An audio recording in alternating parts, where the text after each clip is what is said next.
Hi, welcome to All the Way. Thank you guys for tuning in for Wednesday's vlog or video day.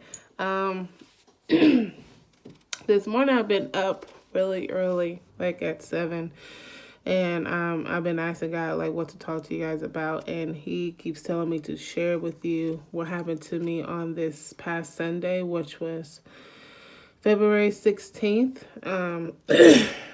It was a very peculiar day. I went to church. Um, I went to church with the intentions of later on going to celebrate my cousin's birthday. Terrell, he was featured in my series, and so his birthday was Wednesday of that week. So we were gonna go to Lena's and celebrate that Sunday night. So I was had this mindset that I'll go to first service and then I will leave with my mom to go to Lena's afterwards. So the first service was off the chain, very in tune. That morning before I went to church, though, I had my brothers. And for parents who are single or just parents in general, shout out to y'all for getting y'all self-dressed and to other people. And then, like, still having energy to serve God and still having that main priority still set on God.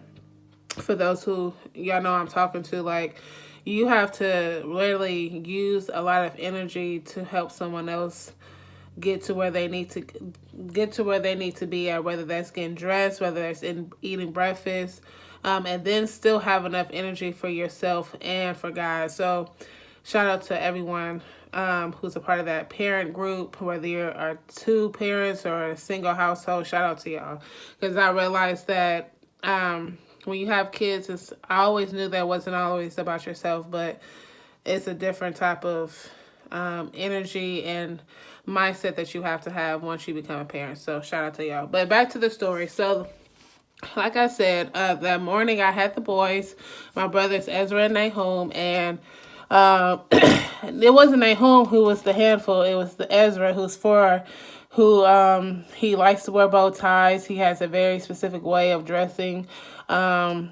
He feel like every outfit has to have that bow tie. So he kept asking about the bow tie, although we were not even fully finished getting him dressed, and he kept asking about that bow tie. So, yeah, that was very different. I've gotten them dressed before, but like my mom or Antoine, which is her husband, was there. So, if I need help, they can help. But it was just only me this time. And Ezra, he he kept me up at night because he likes to sleep against you and put his knees in the back. Y'all know about all that, the kids sleeping really bad, and then you still have to get up and make miracles happen. So I was a little tired, y'all, and I was like, okay, Lord, I know that I have to make it to service. I know I have to get full off of you at least once before, because I wasn't able to go to the second service, but at least once before I go to Lena's after church. I was like, I have to go to church. I have to be refilled. So I go to church, and then like I was under attack, like due to me not getting much sleep and throughout the night, and then me using a lot of my energy to make sure they got dressed and fed and make sure we was ready to get picked up. And it was just like I was so drained that I couldn't really focus. And I was like, I kept asking God, I said, please give me the strength. Please open up my eyes. Please take my mind away from food, because I hadn't eaten anything. I almost forgot, but kind of find out God was putting me on a fast because he was going to give something to me during the service. So, but like I said, I was distracted, I was irritated, and I just kept praying that spirit off. I was like, that spirit of irritation and hunger has to come out, because I'm here to receive something. I'm expecting something from God. So after I prayed, he did help me. He came immediately, and the spirit came in. Like I said, it was off the hook. So it's towards the end of the service, and the pastor demanded that everyone come back. And so I'm looking at my mom. She's like, we're coming back. So we never made it to Lena's, y'all. We We left church full of the Spirit. I mean, the Spirit dwelled with us even after church. And so, I came, we went back to the second service. Second service was still off the chain, more food, more Spirit. Just phenomenal. Everything I have been asking God for, I said, Lord, I want more of you. I know there's more of you. I know there's different levels of you. And he came and he answered those prayers. And I said, Lord, I want your people to receive, open up our minds and our hearts to receive more of you. Because just because I'm asking for something, that doesn't mean someone else is. And so my prayer that week was just like, Lord, please prepare everyone's heart so that you don't just come in halfway for me. You come in full for me and you come in full for your people. So that's exactly what he did. And so towards the end of service, where I'm thinking service about to be over, okay, I got Ezra. I have two of the kids from church and, loving on them. And then I could have sworn he said the service is over. And God asked me a question. He said, do you believe? And so I knew exactly what he meant because I shared with you guys that, I believe I shared with you guys. Did I? I don't know. Well, if I haven't shared with you guys that, I have, that it's been prophesied that I'll be getting married. And so I'll share a little bit of the process that's been going on. Like, I've packed up my whole room. My whole room is now going to be used for my cousin, Terrell, to get him prepared for the next chapter of his life, whether that be marriage, business, whatever is coming next for him. I just have to get this room prepared, keep it clean. I packed up the room. What else have I done? I put my 2 weeks in already at my job. And mind you, I haven't even met this guy at all. I know his name. I know what he looks like. But we have not even been introduced, okay? This is the crazy, faith that I have. I don't feel like I'm hallucinating. I don't feel like I'm going, I guess you would say crazy. I'm not. I feel like this is really happening. It's just in a way that it's not normal. It's not going to seem normal to others. Like, people who are going to hear the story, it's going to be like, whoa, I didn't think that can happen in reality other than in TV. Like, when I was a little girl, I asked for something outside of this world. I said, I don't want the typical engagement. I don't want the typical relationship. I don't want the typical marriage. I want a spiritual marriage where you dwell in there. And I want a marriage that's so different that only you have to perform this difference. Like, only you can do what I'm asking of you to do. And so that's exactly what he's been doing. And every time I get discouraged or every time I start to doubt, he's like, Aaliyah, you asked me at an early age that you wanted something different, not something that's familiar, that's normal, that's like everybody else, because I'm not like everybody else. I'm very different, very unique. So I asked for that to be for my marriage as well. So everything that I've been doing, like cleaning up my whole room, I ain't gave away half of my closet, just different stuff that means a lot to me. I'm just letting it go so that God can do what he needs to do. So yeah, back to church. When he asked me if I believe, I knew exactly what he was talking about because I was having a doubting moment where I was like, well, is this person even real? I started to doubt everything God had been telling me. And so he was like, but do you believe? We all have that belief in us, whether doubt might come in like a little spot in the day.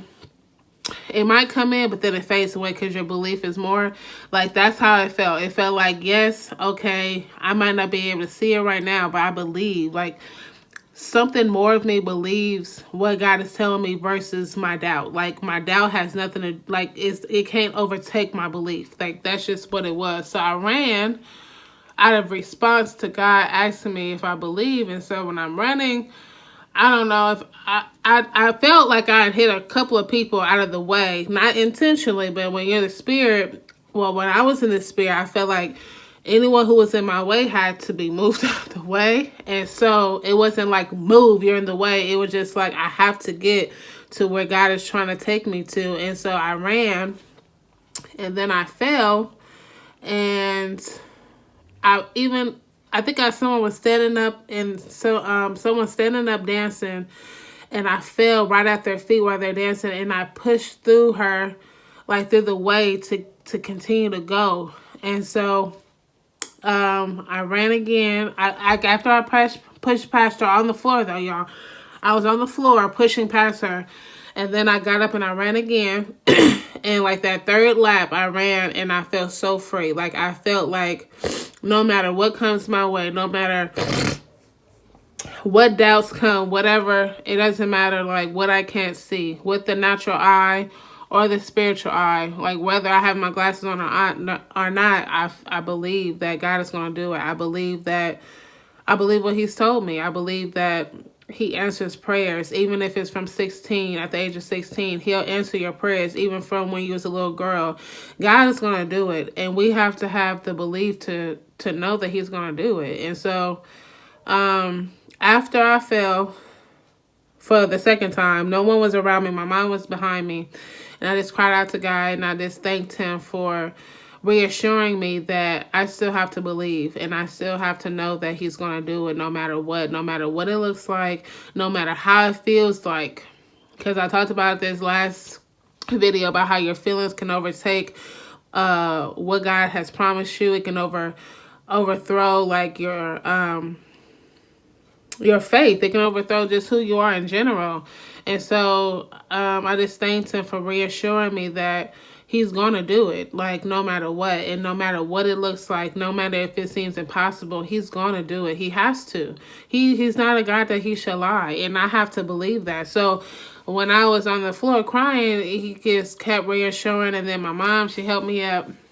And then we're still in the spirit, y'all. I'm still high off the spirit. And my mom is like, well, when you fell, your dress went up a little bit, and I believe that, some men saw what was underneath your dress. And so at the time, I ain't gonna lie, you, I was irritated because I was like, I was in the spirit. Like if I fell out, I apologize. If I hit you on accident, I apologize. But I know that I was in the spirit. I know it was nothing but God who pulled me to run, because service was literally over, y'all. I'm not lying. Everyone was packing up to go home. And so therefore I was like, why are you bringing this up? I was like, if they show, they show. Like, I didn't do it intentionally. It wasn't to have a lustful period for people to just stare at my underwear. Like, it was literally God pulling me into a different area, a different dimension of him. And so I was a little frustrated, and then I was attacked again, and I was just like, well, I'm just not going to go to church anymore. Like, if I can't be free at church, if I can't just fall out, then I'm not going back. Like, I had all this going on. I came home. I was so irritated. I had to take a shower before I could give anyone a hug. My auntie and my cousin was here, and I was so happy to see him, but I couldn't give him a hug because I was so irritated, and I didn't want to rub that off on them. So I had to take a shower, and I was just like, Lord, I know that you pulled me to run so I can be free of that doubt, be free of that unbelief. And I said, Lord, forgive me if I was not fully covered like I needed to be, or, you know what I'm saying? Like, I was just having these moments. I was like, if I led anyone to have a lustful moment or any type of sin, you know what I'm saying? Like, for the men who could have saw what was underneath my dress or whatever, because I didn't have shorts on, but I did have a slip on, but I don't think that's still covered enough. And like, y'all, like I'm saying, when you're in the spirit, you don't know what's going to happen. You can jump, you can leap, you can run. You don't know what's really going to happen because you're in the spirit. Only God is like controlling you. And so while I was in the shower, I was just talking to God, and I was just like, I want you to remove this irritation. And I was really going off. Like, before I got home, I was really going off. I was like, God, you brought me this way just to make me fall and make what was underneath my dress show. Like, I was just like, that's humiliating. I was just like, I'm not going to church ever again. Like, I can have church at home. And then God, like, I don't know where he just stopped me in the midst of my rage, in the midst of not even my rage, my temper tantrum. That's what I can call it. And he was like, you're really going to allow the enemy to stop what I have for you? And I paused. Everything just stopped for me. And mind you, we're in the car going home, and I'm just like, no, I'm not. I'm not. Like, yes, that happened. Things happen. But because I know that I was free, like, I started to calm down a little bit, but I was still a little bit irritated. It wasn't until I got in that shower, y'all, that I was just like, things happen. And if it takes for me to fall out again, hopefully I'll be more fully covered, then that's what I'll do. Like, if it's for the glory of God, if it's for me to get free from something, let it be. It was times where God had to remind me when I was 18 and I had just went to my pastor's church. It was called Restoration at the time. Pastor Bobby Smith is his name. And so I was 18 and I had got delivered. And I would run all the time. My glasses go flying off. I mean, like literally flying off my face into someone's hands. And I did not care. Like, and I would fall out. I didn't have the proper mindset to clothe myself to the point where if I was to run, make sure my tummy's not going to show. But God has to remind me, he was like, Aaliyah, like, this happens. You know what I mean? Like, your intentions are never to be sinful in any way towards anyone. He said, I know where your heart is. I know where your intentions are. So you can't be concerned about what other people are going to think about you. And I was like, wow. Because when I was 18, like I was saying, and I had went to Pastor Bobby's church, Restoration in Oakland, for the first time, God will have me he will have me running. I will run and jump off of stairs and yeah, and all type of stuff. And then after service, he'll be like, walk in this direction, walk in this. Like, he'll be having me doing some things that would look crazy, but I would do it. And I'm telling you, I would feel so free. Like, those who know how, like, what am I trying to say? Those who have experienced the Holy Spirit, there's things that you do that you would never think that you'll do. Like, if you was to re-look at a video, you'd be like, well, what the heck was I doing? That's how I felt. Like, I felt like, okay, Lord, you know I was going to fall. Shouldn't someone have been behind me? Like, I kept questioning him, and he's like, no, you don't question me. What happened, and that's it. But the end result is what he wanted me to focus on getting free. So I'm trying to get the main story here because God told me to share this with y'all. I was like, Lord, what am I supposed to talk to y'all about today? And God's trying to get y'all to a point that no matter how it looks to others, know that it looks something greater in his eyes. Just by you being obedient, just by us not going to Lena's that Sunday, I was free from doubt. I was free from unbelief. Just by me running, and yes, I did fall. Yes, maybe a couple of people did see what was underneath my dress. I know that I was free that day. I know that something was released that I had been holding on for some time now, since I found out I was getting married. So, no matter what it looks like, y'all, I think that's just what the message of this story is that no matter what it looks like to others, it means so much more to God. And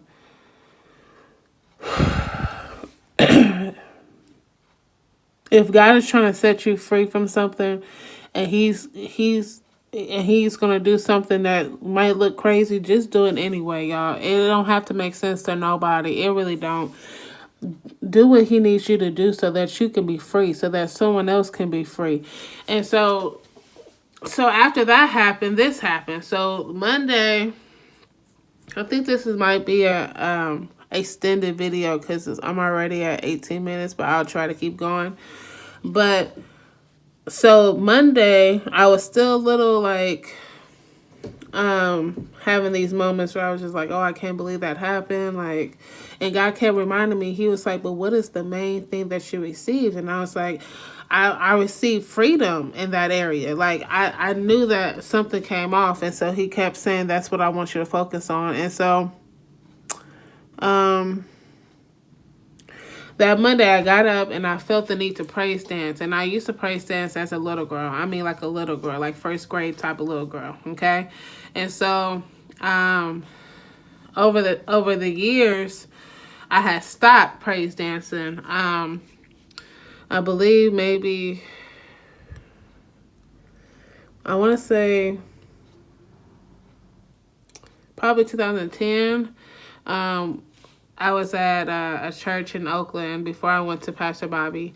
And it was a young man, Christopher, who played the piano everywhere. And he was killed. And so I remember my last praise dance was actually with him playing the piano for us. it was like literally a week before he got killed, and me and a sister there, we praise dance, and he played the piano, like I said, and that was like literally the last time I praise dance. And ever since then, I've been feeling the need to praise dance, but I've been denying that part of me because it was just something that happened there that I think like it affected me more than I thought it would. Like I didn't think that his death would affect me in such a way that it did. And so I think it was kind of hard to remember that the last time I praised dance was right before he passed. So but like I said, like that Monday, I didn't feel that anymore. I didn't feel like, oh, I can't go on praise dancing because he's not here. Like that, it was like that feeling was gone. And so I started to praise dance to a song that had been like really heavy on my heart. I adore this song. I love this song, and it's called "Fill Me Up" by Tasha Cobbs. And that's exactly what I've been asking God to do, to fill me up until I overflow. And that fill up comes with things. That fill up comes with sacrifices. That fill up comes with surrenderance. That fill up comes with isolation. That fill up comes with just you and him. I mean, just you and him, so he can do it. Like, and it'll take time for you to overflow, but it's a process for him to fill you up, and you have to really take heed to that and don't take it lightly. Like, gotta wake me up at 7 in the morning, sometimes earlier than that, and he'll give me a piece of the dance, or he'll show me something deeper in him. And so when you ask for something of God, y'all have to be ready to go through the process, because God is a holy God, and we are of sin. We were born of sin. And know that in order for him to reach to that prayer that you want answered, he has to go through some layers of you. Okay? Because he is not of sin. He's a holy, holy God. He is so pure. And so before he can even get to that area in you to perform that thing for you, he has to cut away some stuff. He has to take away some stuff. So like I said, on the 16th, on Sunday, he had to break some things in that run in order for him to get to that area where he can fill me up. And so Monday, like I said, I started to praise dance, and I knew that it was only because I was obedient and ran, and it was because I answered to his question of do you believe in it, and I responded yes through a run, that I was able to fully like receive an anointing that I once had as a little girl. Like I have always had the desire to praise God, always. But it didn't matter what I was going through, I will always come back to God. Like even when I was out in the world, you know, doing stuff I knew I wasn't supposed to, having sex, smoking weed, drinking, all these things to suppress the pain, I always knew that God was there. Even whether I acknowledged him or not, I knew he was there. And so, like I said,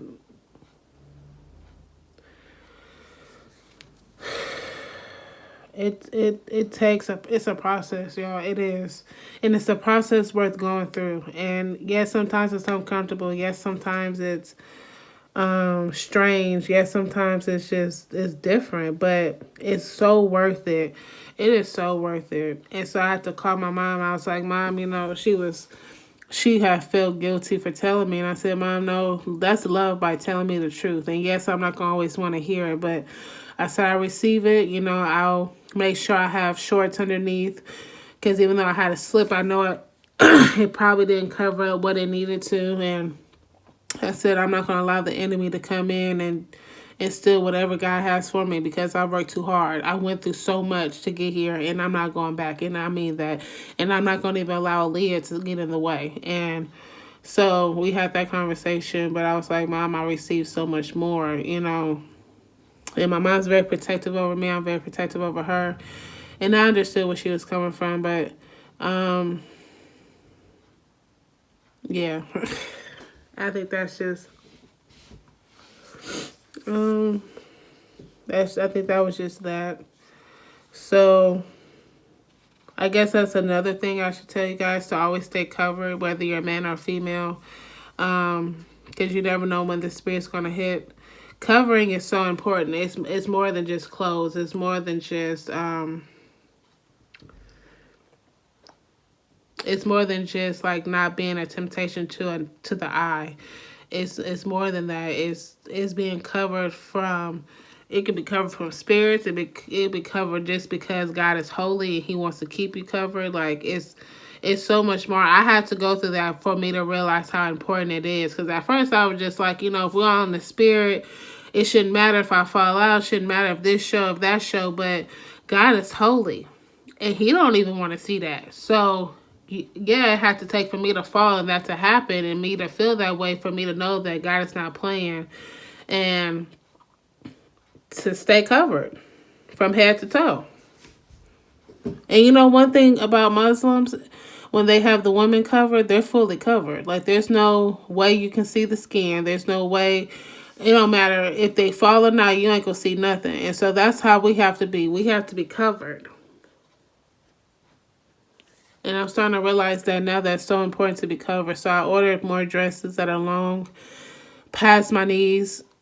Not that I didn't have any, but I didn't get a chance to wash. So I was trying to tell my mom, I was like, Mom, like, I had the boys all weekend for Valentine's weekend.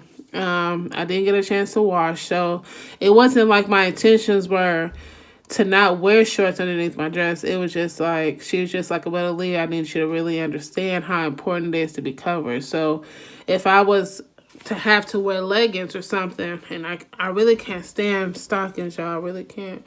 But even if it takes that extent of being uncomfortable so that I'm covered, that's just what it's going to have to take. And I think that's just what God was trying to get me to tell you guys, is that no matter what it looks like, God's going to do it. And if you want to go higher in God, stay covered. And that's more than just clothes. Stay covered in your mind. Stay covered in your heart. Stay covered in your ear set. Stay covered in the full temple of your body. Because God is so holy. And He's so worthy of a clean soul. He's so worthy of a clean presence from you. He really is. Because when He comes clean and pure. He comes in cleaning sins away. He comes in changing things. And so we need to be presentable for Him to do it. And if we're not covered in the way that we need to, we might have to fall. We might have to get some things exposed so that it can be covered. So, yeah, I learned my lesson that I should be fully covered. Even as a woman in general, I should always be fully covered. Because like I said, you never know when God's going to do it for you. God is spontaneous. And He's right on time. And it's a good thing. So you have to always stay covered. Always be ready. I'm trying to see if that's the... Yep. So, yeah. So, that happened, and then that happened. I was... So I'm getting ready to do a praise dance. And I'm just in preparation. God's been having me up every day since Monday. And it's only Wednesday. So even before then, though, He would give me something. But it wasn't like to the extent of it that it has been since Sunday. Like, He'll give me a little piece Friday, Thursday. But I still didn't know like how to put that piece into the dance. But ever since that Sunday, I know exactly where that piece goes. I know exactly how it should flow, how He would want it to flow. It's more detailed. So stay covered, y'all, and still believe what God has promised you. Even if it don't look like it's gonna happen, it will. And best believe y'all gonna be able to witness my testimony regarding my marriage and my husband. And yeah, stay tuned to next week. Next week will be my last week of working at the after school program. It's not even bittersweet. It's just, I know that my purpose was fulfilled there. And it's an honor to be with these young kings and queens and mighty women of God. and men of God to be in their presence at an early age, a very early age, a very crucial time of their lives, and to be able to pour into them. So stay tuned to that, to next week. The Lord said the same. And I hope that you guys enjoyed this video. I hope that you guys understood what I was trying to tell you guys about being covered, about believing the impossible. Stay tuned to next week, and thank you guys for watching all the way.